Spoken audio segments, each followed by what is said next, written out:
This is the T27. Yes, I know what you're thinking. How could something that looks so peculiar be so revolutionary? But you only have to look at Gordon Murray's previous work to remind yourself that he's never built a bad car. Take, for example, the McLaren F1.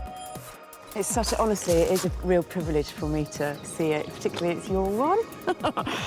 Gordon used this prototype, known as XP3, as the F1's testbed.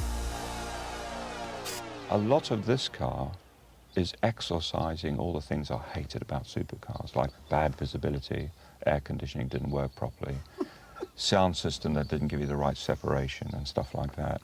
You know, supercars were things to look at, but they were dreadful to drive. Gordon was the first to introduce a racing car's central driving position into a road car, along with a radical new approach to materials. Because I'm the person that introduced carbon fibre into Formula One, I really wanted to be the first person to introduce carbon fibre into a road car. Even the engine bay is lined with the best insulation known to man. Gold. Oh, look at that. From memory, it's about £6,000 worth of gold. Was going to be my next question. As well as his love of groundbreaking materials, he also has a perfectionist's eye for detail. What would you do differently if you were going to design this today? There's only one design change I'd make, and it's something that's really annoyed me for 20 years. Oh, no. And it's after I signed the whole car off, some production engineers took over finishing the car and getting it into production. And we had a problem with the little switch that puts the engine bay light on so you can see around the engine bay. And at over 150 miles an hour, the engine cover was lifting a bit and the light was coming on. And instead of redesigning the little piece of beautifully milled aluminium that holds the light switch, some production person put a steel bracket on to hold the light. And every time I open the engine bay, I see that bracket and it really annoys me. It's this fanatical approach to the details that meant the McLaren F1 won the grueling Le Mans race and easily became the fastest production car in the world.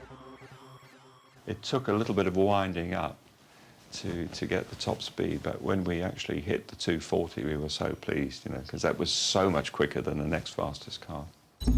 Hiding away elsewhere in Gordon's heavenly garage is a car that gives us another clue to the man's design philosophy, the Rocket, the lightest production car ever made.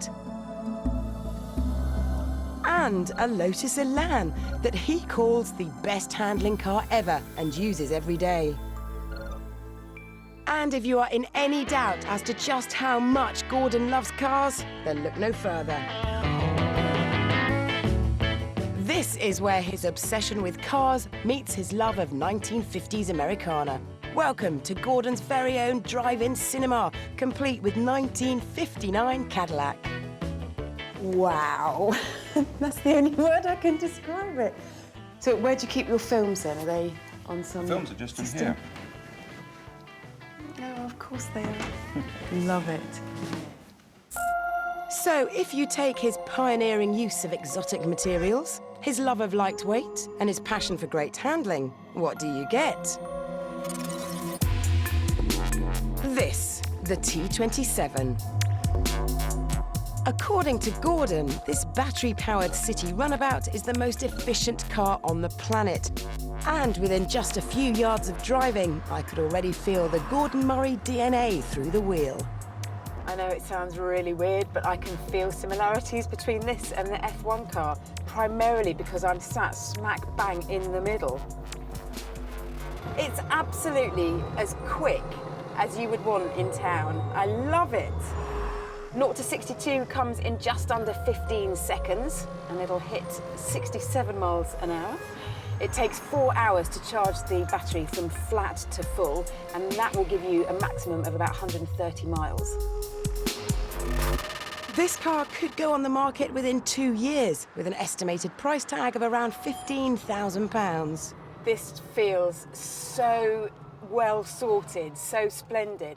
It's like the best hot hatch you've ever driven.